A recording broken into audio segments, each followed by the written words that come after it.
Great, Andrew. Thanks so much. That is actually Suffolk University here in Boston. So let me just make sure I can work my slides. Okay, super. So my presentation today is about feelings, as the title implies, but it touches on larger issues that are affecting all of us in market research because, building, I think, a lot on some of the things John just was talking about, it is really a very exciting time to be in this industry. I'm going to start today by talking about some of the tensions that are shaping our industry as a result, and as a result of that, how those are affecting our work and the way we approach our work. I'm going to make a case particularly for why humanistic methods, particularly those that elicit and require empathy, are critically important given where we are as a field, and I'm going to share a number of examples from client work to illustrate some of my points. So I'd like to start just by talking about tension. When I hear the word tension, and maybe you feel the same way out there, I usually think of something bad: tension, headaches, feeling tense, strain, and so on. But recently I was at the SMR Congress, and I heard Wendy Clark, who's the SVP of Integrated Marketing Communications and Capabilities at Coca-Cola, speak on a panel, and she used the term good tension a number of times, and I was really intrigued and taken by it. What she was referring to was the push and pull that we all experience in life, but particularly so in this business. For example, we want irrefutable facts, and we want an inspiring, shareable story. We want to deliver both rigor and creativity, and we need to be able to measure outcomes, but we also, I think, as John eloquently stated, we really need to figure out how to take action. And when we work with various colleagues or suppliers, across the industry, we encounter competing perspectives and strengths and priorities all the time. So, I think it's true that we don't really get to have it all, and there is no silver bullet yet in terms of an answer for any of these tensions. And so we do really feel like we have to choose. And, the tension that we experience often is felt in a negative way. So we feel often like we're caught between opposing forces, that if we could minimize or avoid if possible, we would. But what we don't often realize, and this is sort of going to be my starting point here, is that tension can actually be a good thing. So it's sort of like the water bug that you see on the screen here, that's using surface tension to its advantage, staying afloat, moving along with the water, and we can learn a little bit from this. For example, so my background, as you said, is I am a psychologist. I studied constructive developmental psychology in particular, and that takes actually a favorable view of tension. It recognizes that as uncomfortable as tension can be, it is actually absolutely necessary for growth and development and transformation. It's required, if you want to put it in more like dialectical terms, it is required for creating a synthesis between thesis and antithesis. And in order to create something new in us or in others, in our customers and our clients, new insights, new ways of knowing, new ways of being, any of that, we have to hold on to these opposing forces so that we can incorporate them into a solution that's greater than the sum of whatever parts are pulling at us. It's a fundamental notion in development, not only of people, but of organizations and organisms of all kinds. And there are certainly opposing forces right now influencing market research. They're the same ones, frankly, that have been affecting social sciences for generations. They're rooted in different philosophical perspectives that actually guide our choices about what methods we use and what kind of information we actually privilege as real or true, and how we feel most able to act and proceed with confidence. So at the top of this list, perhaps, are the often competing goals of measurement and understanding. When you conduct or use research, you have to think about what you're looking to do. What's going to make you feel the most confident? Are you that you've really been able to isolate and measure a phenomenon with exact reliability, or that you have internalized a clear and maybe even a deep understanding of it? I recognize that this is a bit of a false choice. I would actually agree that we need both of these things. But what I'm trying to do here is make the point, which is that underneath our very, very reasonable wish, I guess, to have everything, each of us does have a bias toward one kind of knowledge, and these deep assumptions, when left unexamined, actually can stymie us and prevent the kind of dialogue that actually has a transformative power. They can keep us stuck if we don't kind of recognize where we're coming from, on a foundational level. And that's problematic right now for us because we actually have the tools at our fingertips with technology now to measure and understand sort of at an incredible scale and at lightning speed. But in order to really make use of all this, we have to do the hard work of synthesizing some of these opposing forces. So I'm not going to provide you with a tidy synthesis, but I am going to do my part as best I can to try to hold onto one side of the tension, which is kind of arguing for not sidestepping the human in all of the evolving and emerging methods and data that we have today. So it should be pretty obvious from the title of my presentation and everything I've said so far that if I had to, that's, I would come down on the side of understanding here, looking at the screen, and that, given our tradition of survey research and probability sampling, along with sort of our current use of cookies and data mining, and our habit of delivering insights in 70-page chart-filled PowerPoint decks, that I'm going to try to give voice to the goal of understanding and research. Partly and probably mainly because things like co-creation and innovation and invention all really stem from learning or creating something new. So I think understanding, like focusing on really trying to understand, and the insight that can come from pursuing that goal is more important today than ever. But let's examine some of the implications when you choose understanding as your goal. When you do that, what you're doing is trying to really focus on the unique and particular experiences of others. You're valuing what you might call a subjective reality over an objective one. And it's an important distinction because this implies that the truth we're seeking as researchers lies, in part at least, in the subjective sense or meaning that other people make of their own experience. So, it's not, I'm not sort of negating sort of the evidence that John just presented, the exciting ideas about things like behavioral economics, but I am arguing that there's some gain to be had in listening to people and honoring sort of how they interpret and make sense of their own experience. So central to that process is actually requires some kind of facilitation to surface and support people in that process. And that's a paradigm, that kind of is reflective of my own background, but I think it has value for us, and it's worth holding on to and paying attention to it. Similarly, the context in which that experience occurs is also vitally important to understand. In experimental or like quasi-experimental research such as surveys, context is often viewed as a nuisance. It's kind of a noise that we want to weed out or control for. But when it comes to our very real and subjective experience of the world as people, context really can be everything. Just think about some of the examples John shared, or any kind of time you're trying to get people to evaluate a concept, packaging on the shelf versus in some kind of isolated research environment. It's really just not the same thing. And finally, valuing understanding as a goal, and by extension subjectivity and context, means that we take the self-reported active meaning people make of their lives and experiences as useful and valid, and that we need to find ways as researchers to evoke that and to be with people and experience that with people. And to do this, we can't really have a voluntary, transparent process without engaging people sort of in full knowledge and with their permission. So passive observation alone can't unearth the subjective internal material that's actually really useful for us in creating understanding. Rather, what we need is to engage people, and we need a means to do that once we get that engagement, and that really comes down to empathy. Empathy is it's a relational vehicle that allows us to create a shared understanding. Even when you don't agree and you don't see the same side, you can still have empathy. It's got groundings in psychology in terms of emotional and cognitive components. Socially, it's a function and product of relationship. And recent research actually reveals, in the form of mirror neurons, that there's actually biological bases for empathy as well. We can define it as the identification with or vicarious experience of the feelings, thoughts, or attitudes of another. But it's important to bear in mind that empathy is not just a reaction. It's not just this merely sort of neurological, social cognitive thing that happens to us in a passive way.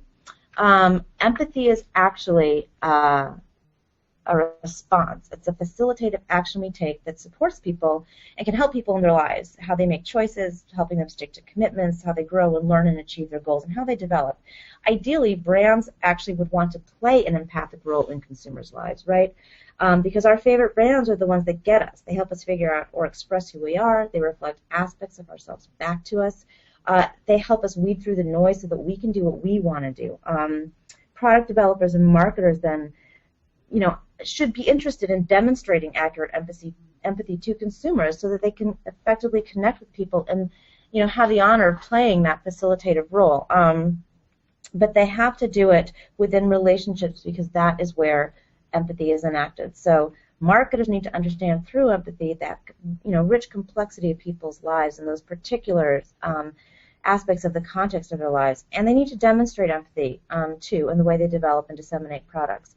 So that's a marketer's perspective, but from a researcher's perspective, empathy is also really important. Empathic methods actually help us to surface and evoke and even nurture that internal meaning-making activity that so often can lead to the generation of new knowledge. But we need to recognize as well that when we empathize as researchers, and this is sort of the crux of a lot of what I'm trying to articulate right here, is that we actually allow ourselves to be moved, right? So empathy isn't just something we do, it's something that happens to us as researchers in our response, and our recognition, or if you want, our recognition, is this reciprocal sort of reconstitution of sort of what we're trying to understand in the other person. It changes us emotionally, it changes the way, it can change the way we think, and even, you know, biologically, helping us, and this change that happens in us actually helps us to understand in new ways and on a deeper, more intuitive level, things that are just not possible to learn through reading charts or reviewing data tables. And that's an important thing to keep in mind. It's this very specific human and contextual knowledge, I think, that leads to insight and innovation. So this knowledge creation, which is facilitated by empathy, happens, you know, with the research participant, it happens within the researcher, and it happens in between the researcher and the participant in something that's really co-creative. So empathy is awesome. I hope I've made my case for that. But, you know, there are barriers to actually being empathic. And acting on that empathic response, which is a natural thing that we all have. In some ways, in the stuff on the top left there, these are barriers that we face because consumers are blocking our best intended attempts. And I'll go into a little bit why. There are also some factors in our own traditions as researchers that are also getting in our way. From a consumer perspective, we have become quite savvy about projecting and manipulating our digital identities, right? So our behavior has really shifted about what we put into the digital universe. Today in particular, you know, our online personas are really designed to be consumed by peers and friends and employers and any, you know, number of unknown fans or lurkers or followers. And if you doubt that, just think about the process you go through before you actually decide to tweet something or put a status upvote on Facebook, and think about what you'd actually feel comfortable sharing in those settings versus in another environment, perhaps one that's a little more private or secure. Additionally,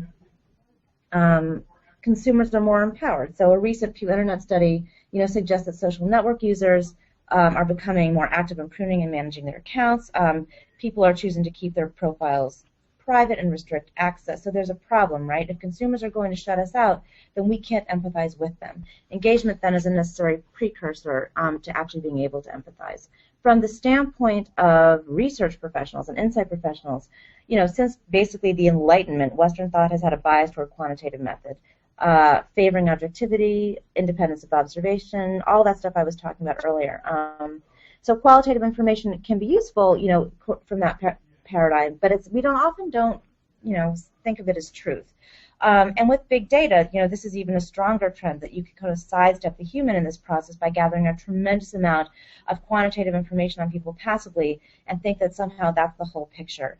You know, I'm arguing here that it's really not, and that what we need is to still not turn away from those methods entirely, but to elevate the emphasis we place on humanistic research with methods that engage people on their own terms that will allow ourselves to react and respond with empathy. And I'm going to go through some examples now of all those three things that you see there: emotions, reflections, and context.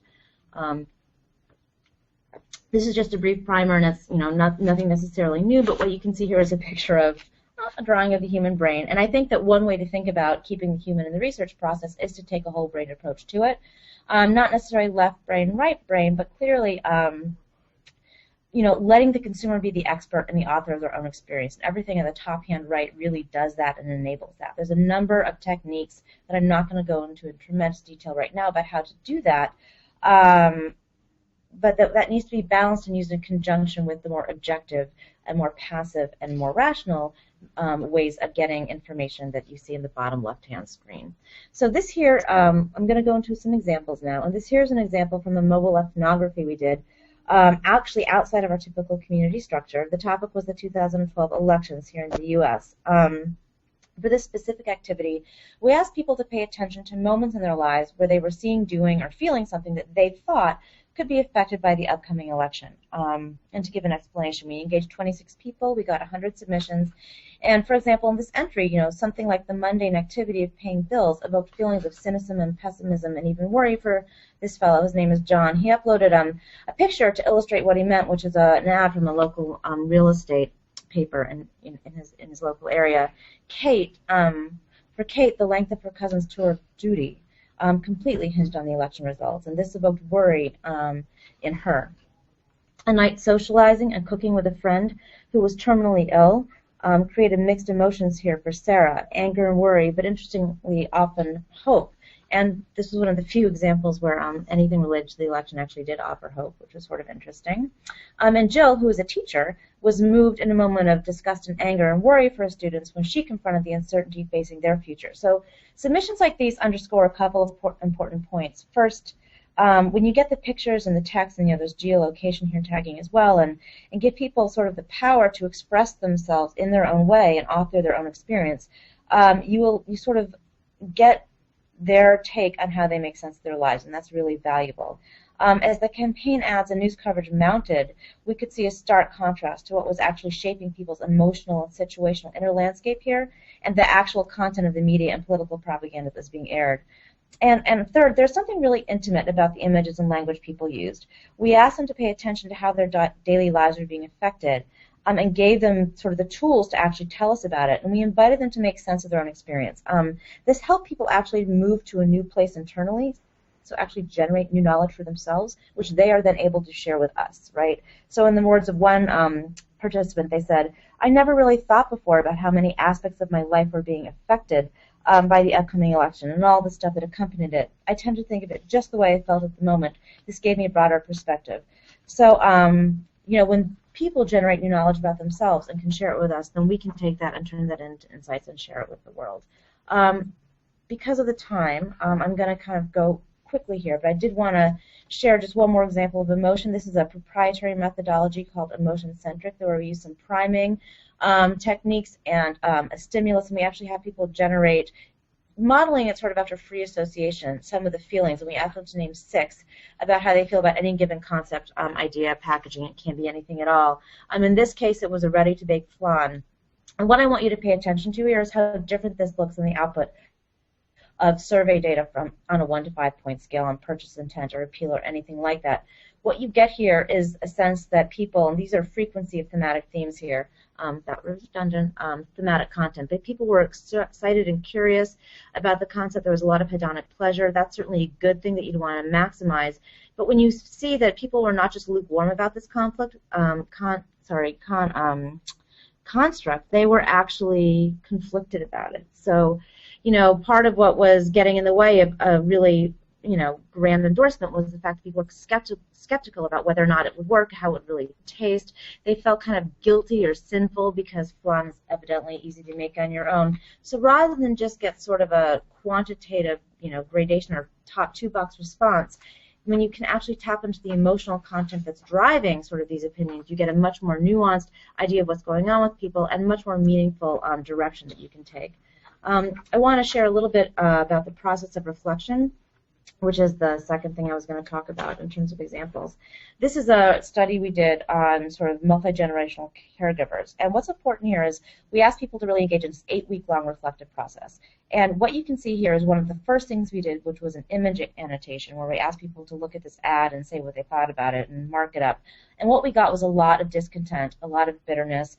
I can't afford any of this, envy, envy, envy. This was early on in the process, and you can see, how it evoked a lot of rich emotion there, mostly negative. We also then, we transitioned into giving people more creative questions. This is a brainstorming activity about what kind of sandwich people are. And you can see that when you ask people creative questions, it actually prompts them to give generative responses where they create knowledge and create new ways of understanding their lives that they can then share with you.